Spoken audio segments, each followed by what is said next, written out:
भारतीय प्रबंध संस्थान रायपुर के प्रथम एवं द्वितीय वर्ष के छात्र आज मुंशी जी की एक ऐसी ही रचना जिसका शीर्षक दूध का दाम है का आपके समक्ष एक अनूठा प्रदर्शन करने जा रहे हैं। यह नाटक का पहला दृश्य है जहां माहौल तनावग्रस्त है। गांव के सेठ अपने मुलाजिमों के साथ गांव की चरमराई चिकित्सा व्यवस्था पर विचार कर रहे हैं और वहीं सेठानी प्रसव के असीम दर्द से करा रही है। भाभी जी बड़ी तकलीफ में है। अगर शहर की तरह यहाँ डॉक्टर नर्स होती तो बात कुछ और थी। मुझे तो बहुत डर लग रहा है भाई साहब। अब देखिए ना, छोटे छोटे शहरों में डॉक्टर नर्सें दाइयां सब होते हैं, पर हमारा गांव जिन जिन परिस्थितियों में है अब इन दाइयों के ही ऊपर है। बाबू साहब, हमने बहुत कोशिश की, लेकिन लगता है निकट भविष्य में तब्दीली की कोई आशा नहीं। हमारे गांव के अस्पतालों की अवस्था देखकर हम शहर गए। हमने कई नर्सों से बात की, पर कोई नर्स गांव का नाम सुनकर तैयार ही नहीं होती थी। एक नर्स बड़ी मुश्किल से तैयार हुई, पर उसने इतनी लंबी चौड़ी फीस बता दी कि मैं तुम्हें क्या बताऊं।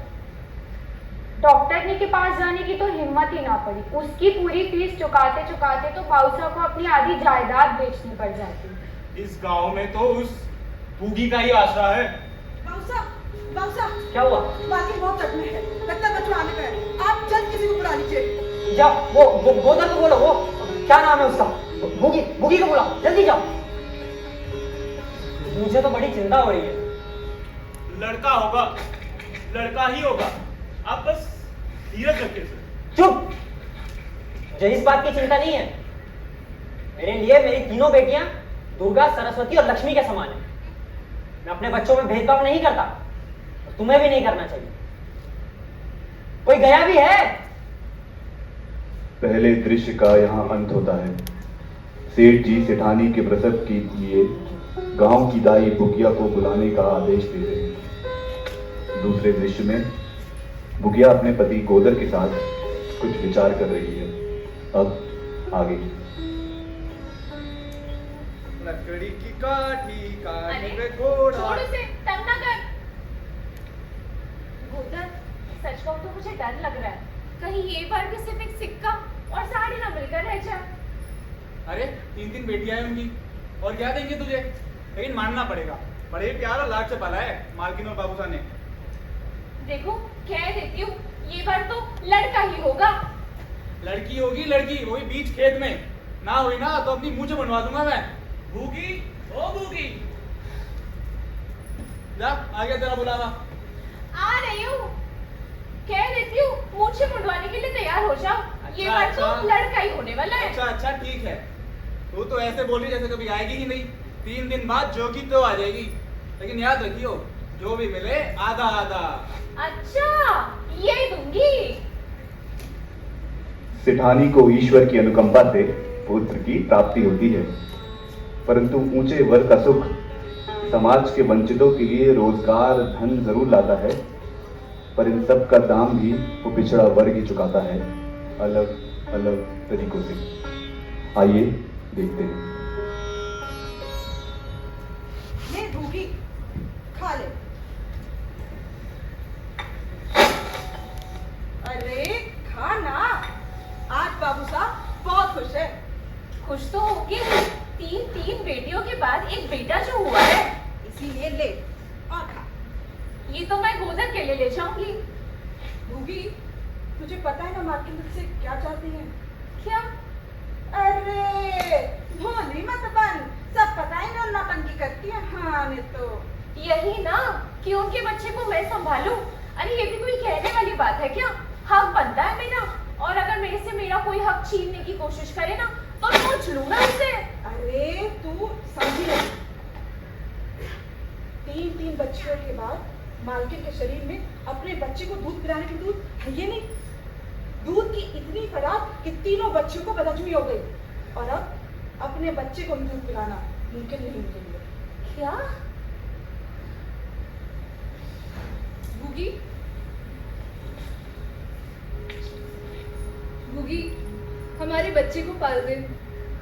जब तक जिएगी बैठी खाती रहेगी। 5 बीघा जमीन दिलवाऊंगी, तेरे नाती पोती भी आराम से जिएंगे। लेकिन मालकिन, मेरा अपना बेटा। तू उसकी चिंता मत कर, उसका इंतजाम भी हो जाएगा। ये ले जा। हाँ, रोज आना, रोज ले जाना। आखिर अब तुझे अपना दूध तो मालकिन के बच्चे को पिलाना है ना? दाई भी तुम और दूध पिलाने वाली भी तुम। एक प्रकार का दूध दूसरे के समान नहीं होता। एक कदाम माँ की व्यवस्था होती है तो दूसरे की कीमत सोने के अनमोल कंगन। एक निर्धन और वंचितों की मजबूरी है तो दूसरे की कीमत समाज के उच्च वर्ग के लिए मायने ही नहीं रखती।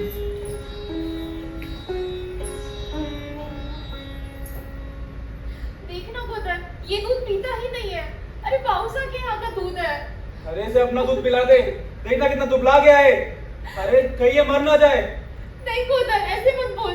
अगर मैं इसे अपना दूध पिलाऊं तो पाउसा के बेटे को क्या पिलाऊं? मैं ये नहीं कर सकती।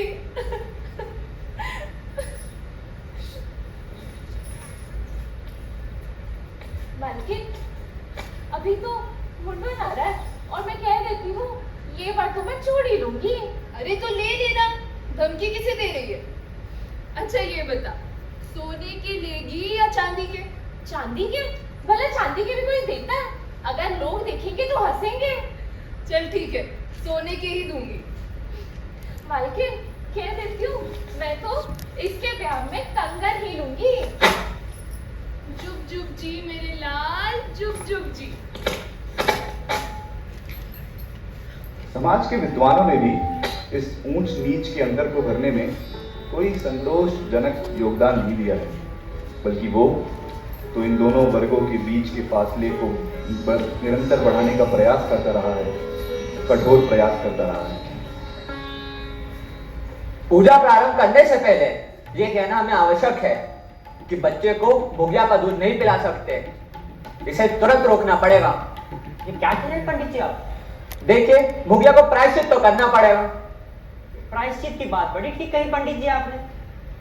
कल तक मेरा बेटा सुरेश भुगी का दूध पीकर ही बड़ा हुआ, और आज आप कह रहे हैं कि मेरे बेटे सुरेश में छूत सवार है। वाह पंडित जी वाह। देखिए पंडित जी, मैं एक काम अवश्य कर सकता हूँ कि कल से मेरा बेटा सुरेश भुगी का दूध नहीं पिएगा। वैसे भी वो बड़ा हो चुका है, अब उसे दूध की कोई आवश्यकता नहीं। ये सत्य कहा आपने कि वो भुगी का दूध पीकर बड़ा हुआ है, पर वो कल की बात थी, आज की बात आज की है। आज तक जगन्नाथपुरी में भी छूत अछूत एक साथ खाना खाते हैं, पर ये यहाँ नहीं चल सकता। बीमारी में तो हम भी वस्त्र पहन कर खाना खाते हैं, यहाँ तक कि खिचड़ी भी खा लेते हैं, पर ठीक होने पे नियम का पालन तो करना होगा ना। धर्म की बात कुछ और है। अच्छा पंडित जी, इसका अर्थ ये हुआ कि धर्म बदलता रहता है, कभी कुछ तो कभी कुछ। और क्या, राजा महाराजा का धर्म अलग, प्रजा का धर्म अलग, अमीरों का धर्म अलग, गरीबों का धर्म अलग। राजा महाराजा जो भी करे, जिसके साथ भी करे, जिसके साथ शादी विवाह रचाए, उनके लिए कोई पाबंदी नहीं। पाबंदी तो सिर्फ मध्य वर्ग की है। और कहिए, पूजा आरंभ करें? जी पंडित जी। इसी के साथ दूध के दाम चुकाने की बारी आ गई है। अब बस देखने वाली बात यह है कि कौन इस दूध की कितनी कीमत चुकाता है।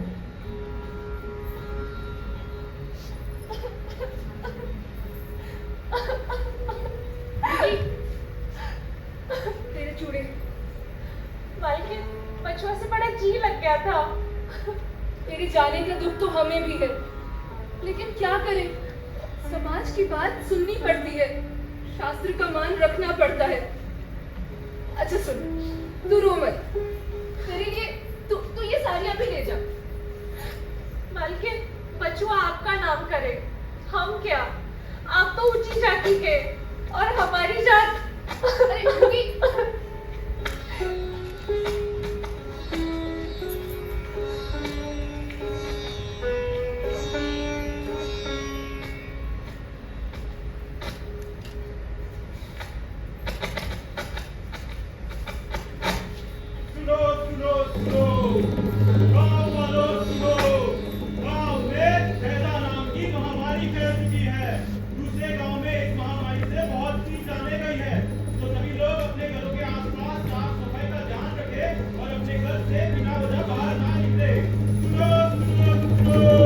गाँव वालों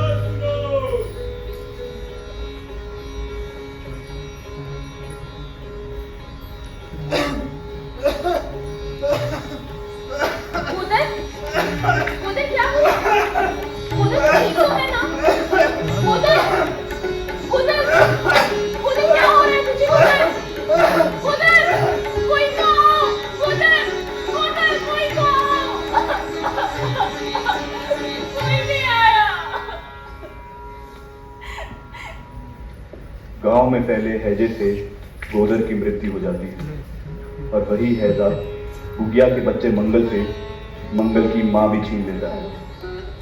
अब मंगल के पास उसका अपना कोई नहीं है वो जिसे अपना घर मान सके। अब मंगल अकेला है इस निर्दयी दुनिया से लड़ने के लिए, अकेला है उस ऊंच नीच के अंतर को पाटने के लिए, या यूं कहूं कि उस अंतर की प्रताड़ना को सहने के लिए, उस अंतर की प्रताड़ना को सहने के लिए। और इस बेचारे मंगल को तो देखो, ये तो अनाथ हो गया ना। अरे नहीं नहीं भाई, ठाकुर साहब बहुत दयालु आदमी हैं, ईश्वर की बड़ी कृपा है उनके ऊपर, वो सब संभाल लेंगे। और आखिर गुगी ने ही तो उनके बच्चे को दूध पिलाया है, ऐसे ही थोड़ी ना भूल जाएंगे वो।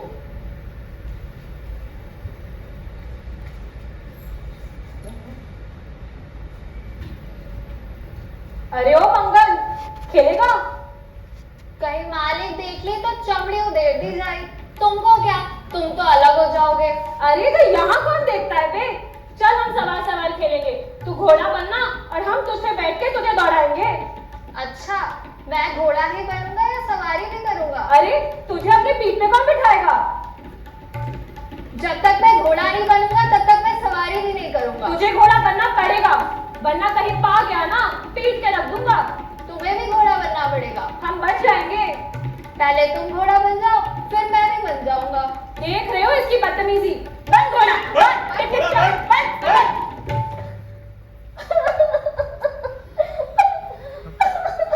माँ, अरे क्या हुआ बेटा? क्या हुआ? मंगल ने छू दिया माँ। मंगल ने छू दिया? नहीं नहीं, वो ऐसा नहीं कर सकता। मैं सच कह रहा हूँ माँ, आपकी कसम, किसी से भी पूछ लो। जा बुला के लाओ गोगी के बच्चे को।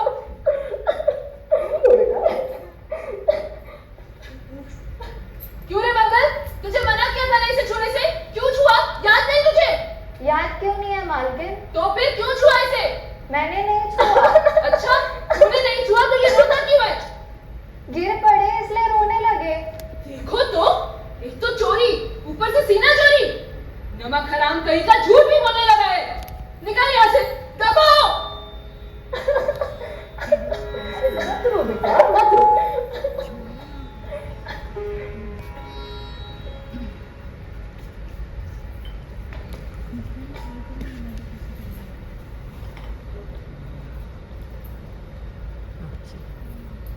लो बेटा, और खाओ। नहीं नहीं, हो गया। पापा के लिए। हाँ, बढ़िया। चलो, अब हाथ धो। लाओ, इधर लाओ। चलो, बढ़िया। और अच्छी अच्छी लोरियां सुनेंगे, अच्छी कहानियां सुनेंगे, अच्छे से सुनेंगे, है ना?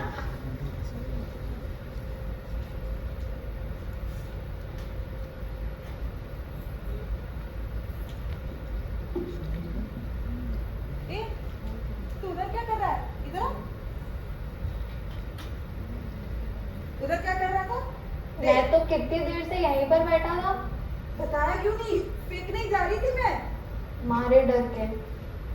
डर में ले, खा ले, हाँ खा ले।